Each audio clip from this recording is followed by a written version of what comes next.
नमस्कार मित्रों, history research point पर आप सभी का स्वागत करता हूं। बीपीएससी टीजीटी पीजीटी हिस्ट्री की टेस्ट सीरीज चल रही है और यह टेस्ट सीरीज संख्या 9 है मित्रों। अगर इसके पहले का वीडियो अगर आप लोगों ने नहीं देखा है तो प्लेलिस्ट में जाइएगा। BPSC TGT PGT history test के नाम से प्लेलिस्ट बनी हुई है। यह टेस्ट सीरीज संख्या 9 है मित्रों। और आज हम जो लोग प्रश्न हम लोग देखेंगे वह देखेंगे वैदिक काल से संबंधित प्रश्न। यह जो सीरीज है यह बीपीएससी बिहार टीचर भर्ती पीजीटी इतिहास के लिए इंपॉर्टेंट है और बिहार टीचर भर्ती टीजीटी के लिए भी इंपॉर्टेंट है। और इसमें उन लोगों को भी फायदा मिलेगा जो 6 से 8 सामाजिक विज्ञान के लिए हैं, उन लोगों को भी फायदा मिलेगा विशेष रूप से। ठीक है, तो टीजीटी पीजीटी के लिए यह टेस्ट सीरीज है और टेस्ट सीरीज संख्या 9 है मित्रों। यह हमारा ऑफिशियल व्हाट्सएप नंबर है, आप मैसेज कर सकते हैं। पूरा मटेरियल आपको मिल जाएगा बीपीएससी टीजीटी पीजीटी हिस्ट्री का और कुल 3000 क्वेश्चन की रामबाण टेस्ट सीरीज की पीडीएफ फुल एक्सप्लेनेशन के साथ आप लोग को मिलेगी। साथ ही साथ कक्षा 6 से लेकर 12 तक की पूरी एमसीक्यू मिलेगी। कक्षा 6 से लेकर 12 तक का पूरा एनसीईआरटी हैंड रिटन नोट्स और क्वेश्चन आंसर मिलेगा आपको और साथ ही साथ 3000 एमसीक्यू पीडीएफ मिलेगी जो एकदम रामबाण होगी। और यह हमारा इसका जो प्राइस है वो 399 रुपया है। ऊपर हमारा ऑफिशियल व्हाट्सएप नंबर दिया हुआ है, यहाँ पर भी है, यह हमारा ऑफिशियल व्हाट्सएप नंबर है। आप मैसेज कर सकते हैं जिनको भी चाहिए। ठीक है, आइए शुरुआत करते हैं। और यह जो है आपका 9वां सीरीज है और यह जो प्रश्न है आपके वैदिक काल से संबंधित प्रश्न है। मैं आपको बता दूं इस सीरीज में आपको 180 क्वेश्चंस मिलेगा, 180 क्वेश्चन। और वह जो 180 क्वेश्चन है वह वैदिक काल से संबंधित है जो रामबाण प्रश्न है। ठीक है, वीडियो को लाइक और शेयर जरूर करिएगा और चैनल पर बने रहिएगा। ठीक है, टेलीग्राम बिल्कुल ज्वाइन करिएगा, लिंक डिस्क्रिप्शन में दिया गया है। आइए शुरुआत करते हैं। टेस्ट सीरीज संख्या 9 है। गायत्री मंत्र के नाम से प्रसिद्ध मंत्र सर्वप्रथम किस ग्रंथ में मिलता है? तो गायत्री मंत्र का उल्लेख किसमें है? तो गायत्री मंत्र का जो उल्लेख है वह ऋग्वेद में है। ऋग्वेद जो है, ऋग्वेद में कुल 10 मंडल हैं, तो ऋग्वेद के तीसरे मंडल में गायत्री मंत्र का उल्लेख है। ऋग्वेद के तीसरे मंडल में गायत्री मंत्र का उल्लेख है और गायत्री मंत्र के रचयिता कौन है? विश्वामित्र हैं। प्रश्न 2 देखिएगा, निम्नलिखित आश्रमों को क्रमानुसार व्यवस्थित करना है, तो व्यवस्थित कर लीजिएगा। पहले होगा आपका ब्रह्मचर्य आश्रम, फिर गृहस्थ, फिर वानप्रस्थ, फिर संन्यास। मतलब विकल्प बी जो है आपका वह आपका सही है, यह क्रम आपका सही रहेगा, विकल्प बी। प्रश्न 3 देखिएगा, ऋग्वेद की मूल लिपि क्या है? ऋग्वेद की जो मूल लिपि है क्या है? खरोष्टी लिपि है, देवनागरी है, पाली है या ब्राह्मी लिपि है? तो ऋग्वेद की जो मूल लिपि है वह आपका ब्राह्मी लिपि है। विकल्प डी जो है आपका सही है, विकल्प डी। प्रश्न 4 देखिएगा, ऋग्वेद का सर्वाधिक लोकप्रिय छंद कौन सा है? तो ऋग्वेद का जो सर्वाधिक लोकप्रिय छंद है वो कौन सा है? तो गायत्री मंत्र है। गायत्री मंत्र का उल्लेख ऋग्वेद के तीसरे मंडल में मिलता है। ऋग्वेद के तीसरे मंडल में गायत्री मंत्र का उल्लेख मिलता है, विकल्प बी जो है आपका सही है। प्रश्न 5 देखिएगा, निम्नलिखित में से किसमें विख्यात गायत्री मंत्र है? तो गायत्री मंत्र किसमें है? तो गायत्री मंत्र ऋग्वेद के तीसरे मंडल में गायत्री मंत्र का उल्लेख है। ठीक है, प्रश्न 66 देखिएगा, प्रश्न 6, गायत्री मंत्र किस पुस्तक में है? देखिए गायत्री मंत्र बहुत ज्यादा इंपॉर्टेंट है वैदिक काल से संबंधित। ठीक है, तो गायत्री मंत्र किस पुस्तक में है? तो वह है ऋग्वेद में। ऋग्वेद में किस मंडल में है? तो तीसरे मंडल में है। गायत्री मंत्र रचयिता कौन से हैं? तो गायत्री मंत्र रचयिता है विश्वामित्र ऋषि। गायत्री मंत्र किसको समर्पित है? सविता को समर्पित है। सविता मतलब सूर्य को समर्पित है, मतलब सूर्य को सविता कहा गया है। ठीक है, सूर्योदय के सूर्य को। ठीक है, सविता। तो इतने प्रश्न आपको बन सकते हैं गायत्री मंत्र से। ठीक है, प्रश्न 7 देखिएगा, ऋग्वेद में जनता निम्नलिखित में से मुख्यतः किसमें विश्वास करती थी? ऋग्वेद में जो लोग थे वह कैसे ऋग्वैदिक काल में लोग जो थे वह किसमें विश्वास करते थे? कोई ईश्वरवाद तो था नहीं, क्योंकि इंद्र, मरुत, वायु, रुद्र, विष्णु कई सारे देवता थे। ठीक है, कई सारी देवियां थी, उषा, अर्याडानी। ठीक है, कई सारी देवियां थी, अदिति। ठीक है, तो ये ईश्वरवाद तो था नहीं, मूर्ति पूजा भी नहीं था। ठीक है, देवी पूजा भी नहीं था, बलि और कर्मकांड। तो ऋग्वेद के जो लोग थे वह बलि और कर्मकांड आदि में विश्वास करते थे। तो विकल्प डी जो है आपका सही है। प्रश्न 8 देखिएगा, ऋग्वैदिक धर्म था। यहाँ वैदिक काल से जो मैं प्रश्न दे रहा हूं आप लोग का, इसमें कुल 180 प्रश्न है और ये सभी इंपॉर्टेंट हैं। ठीक है, ऋग्वैदिक धर्म था। ऋग्वैदिक धर्म क्या है? ऋग्वैदिक धर्म जो था बहुदेववादी था, बहुत सारे देवी देवता थे। प्रश्न 9 देखिएगा, पूर्व वैदिक आर्यों का धर्म मुख्यतः प्रमुखता था।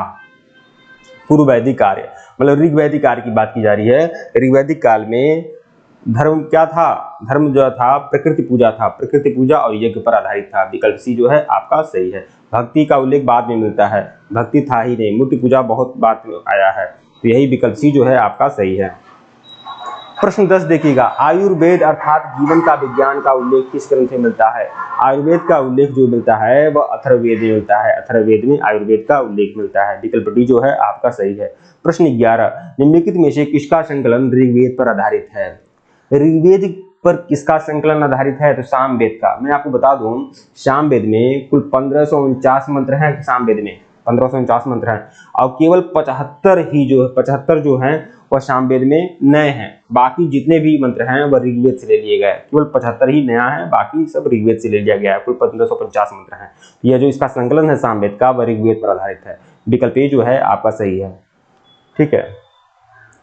प्रश्न 12, ऋग्वेद में सर्वाधिक संख्या में मंत्र संबंधित है। ऋग्वेद में जो सबसे ज्यादा मंत्र है वह इंद्र को समर्पित है। 250 मंत्र जो है वह इंद्र को समर्पित है। ठीक है, लेकिन इंद्र तो ऑप्शन में है नहीं।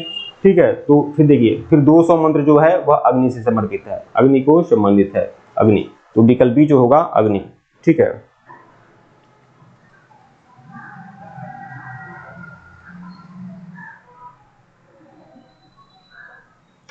प्रश्न 13 देखिएगा, सुरा की आहुति का संबंध है। सुरा की आहुति का संबंध किससे है? सुरा की आहुति किसमें दी जाती थी? सौत्रामणि यज्ञ में दी जाती थी। विकल्प डी जो है आपका सही है। ठीक है। प्रश्न 14 देखिएगा, ऋग्वेद के किस मंडल को वंश मंडल कहा जाता है? तो ऋग्वेद जो है वो उसमें कितने मंडल में विभाजित है? 10 मंडल में विभाजित है। और ऋग्वेद के दूसरा से सातवां मंडल जो है इसी को वंश मंडल कहा जाता है। ठीक है। और दूसरा से सातवां मंडल जो है यही क्या है? सबसे प्राचीन मंडल है, सबसे प्राचीन मंडल है। बाकी पहला या 8वां 9वां 10वां मंडल जो है वो सबसे बाद में इसकी रचना हुई थी। ठीक है, तो दूसरा से सातवां मंडल मतलब विकल्प ए जो है आपका सही है। प्रश्न 15 देखिएगा, मैत्राणी संहिता का संबंध किससे है? मैत्राणी संहिता का संबंध जो है यजुर्वेद से है, यजुर्वेद से। विकल्प सी जो है आपका सही है। प्रश्न 16 देखिएगा, गोत्र शब्द का प्रयोग सर्वप्रथम मिलता है। देखिए, गोत्र शब्द का जो प्रयोग मिलता है वह ऋग्वेद में मिलता है। गोत्र शब्द का प्रयोग किसमें है? ऋग्वेद में है। लेकिन गोत्र प्रथा का उल्लेख किसमें है? तो अथर्ववेद में है, अथर्ववेद में है। ये ध्यान रखिएगा, कंफ्यूज मत हो जाइएगा। गोत्र शब्द का उल्लेख ऋग्वेद में है, लेकिन गोत्र प्रथा का प्रारंभ या गोत्र प्रथा का उल्लेख किसमें है? अथर्ववेद में है। प्रश्न 17, प्रसिद्ध 10 राज युद्ध मतलब 10 राजाओं का युद्ध का उल्लेख किसमें मिलता है? तो ऋग्वेद के 7वें मंडल में 10 राज युद्ध का वर्णन मिलता है। ऋग्वेद के 7वें मंडल में। ठीक है, विकल्प बी जो है आपका सही है आपका। प्रश्न 18 देखिएगा, 10 राजाओं के युद्ध में भरतों के पुरोहित कौन था?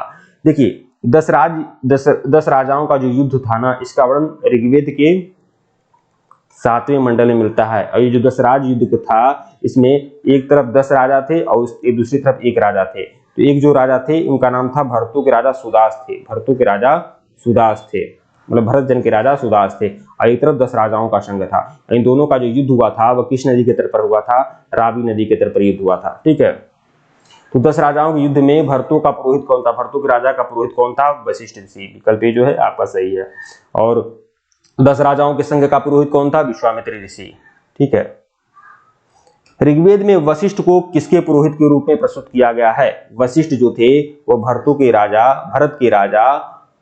भरत जो जन था, भरत, उसी को भरतो लिखा गया। तो भरत जन के राजा सुदास के पुरोहित थे। विकल्प ए जो है आपका सही है। प्रश्न 20 देखिएगा, विष्णु का प्राचीनतम उल्लेख कहाँ मिलता है? तो देखिए, ऋग्वेद में 250 बार इंद्र की चर्चा है, 200 बार अग्नि की चर्चा है, लेकिन ऋग्वेद में विष्णु जी की चर्चा ऋग्वेद में केवल एक बार है, शायद है। ठीक है, विष्णु जी की चर्चा। तो विष्णु जी का प्राचीनतम उल्लेख किसमें मिलता है? ऋग्वेद में मिलता है, लेकिन एक बार मिलता है। विकल्प बी जो है आपका सही है। प्रश्न 21 देखिएगा, ऋग्वेद में निम्नलिखित में से किस शिल्प का उल्लेख नहीं है? ऋग्वेद में किस शिल्प का उल्लेख नहीं है? मृदभांड संरचना का उल्लेख ऋग्वेद में है, बुनाई का उल्लेख है, बढ़ईगिरी का उल्लेख है ऋग्वेद में। ठीक है, लेकिन हाथी दांत पर उत्कीर्णन का उल्लेख ऋग्वेद में नहीं मिलता है। विकल्प बी। प्रश्न 22, निम्नलिखित में से कौन सा वेद गद्य और पद दोनों में है?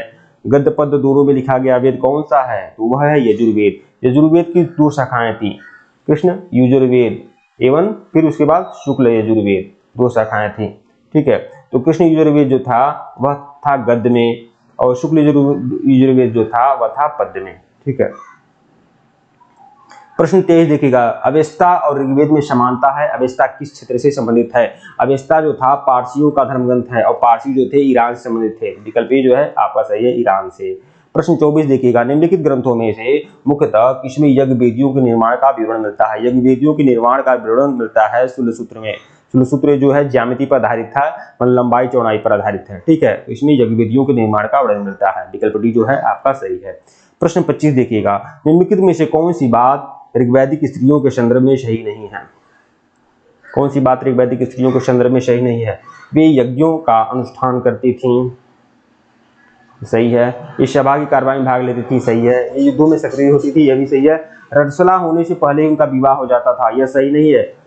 देखिए, स्त्री जब पूरी तरह से युवा हो जाती थी ऋग्वैदिक काल में, तभी उसका विवाह होता था। विकल्प डी जो है यही आपका गलत है, बाकी सब सही है। ऋग्वेद में निम्नलिखित देवताओं में से किसके लिए वर्णन है कि उसका रथ बकरे खींचते थे? तो ऋग्वैदिक देवता जो थे पूषण, इनके रथ कौन खींचता था? बकरे खींचते थे। विकल्प बी जो है आपका सही है।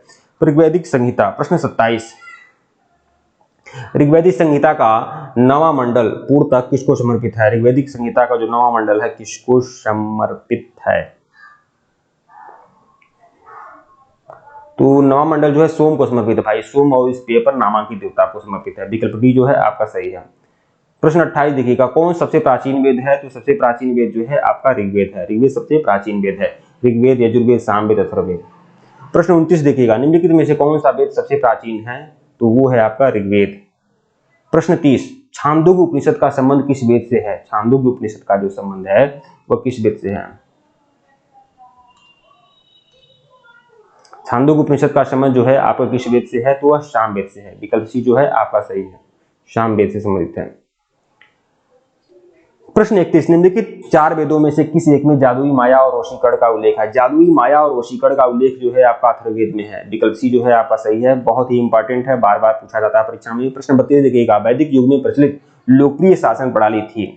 तो वैदिक युग में जो लोकप्रिय शासन प्रणाली थी वह था वंश परंपरागत राजतंत्र। वंश परंपरागत राजतंत्र था। विकल्प डी जो है आपका सही है। प्रश्न 33, वैदिक युगीन सभा क्या थी? वैदिक युगीन सभा जो थी एक प्रकार की मंत्री परिषद थी। प्रश्न 34 देखिएगा, यज्ञ संबंधी विधि विधानों का पता चलता है। यज्ञ संबंधी विधि विधान का पता चलता है यजुर्वेद में। विकल्प डी। प्रश्न 35 देखिएगा, ऋग्वेद का कौन सा मंडल सोम को समर्पित है? तो नवा मंडल जो है सोम को समर्पित है और सातवां मंडल जो है दशराज युद्ध को समर्पित है। तीसरे मंडल में गायत्री मंत्र की चर्चा है, ठीक है, ये सब बात है। प्रश्न 36, ऋग्वेद में ऋचाएं कितनी है? ऋग्वेद में जो ऋचाएं हैं 1028 सूक्त है ऋग्वेद में। विकल्प बी जो है आपका सही है। प्रश्न 27, निम्नलिखित में से किस वैदिक सूक्त में 4 वर्णों के उद्गम का संदर्भ मिलता है? 4 वर्णों का उल्लेख किसमें है? ऋग्वेद के पुरुष सूक्त में है। विकल्प ए जो है आपका सही है। और पुरुष सूक्त कौन सा है? 10वां मंडल। ऋग्वेद के 10वें मंडल के पुरुष सूक्त में 4 वर्णों का उल्लेख मिलता है। प्रश्न 38, किस वैदिक ग्रंथ में वर्ण शब्द का प्रयोग हुआ है? तो वर्ण शब्द का उल्लेख किसमें है? ऋग्वेद में है। वही ऋग्वेद के 10वें मंडल के पुरुष सूक्त में 4 वर्णों का उल्लेख है। तो विकल्प बी जो है आपका वह आपका सही है। प्रश्न 39, वर्ण व्यवस्था से संबंधित एक पुरुष सूक्त मूलतः पाया गया है। पुरुष सूक्त जो है ऋग्वेद में है। विकल्प सी जो है आपका सही है। प्रश्न 40, सर्वप्रथम स्तूप शब्द कहाँ मिलता है? स्तूप शब्द का उल्लेख जो है वह ऋग्वेद में मिलता है। विकल्प बी जो है आपका सही है।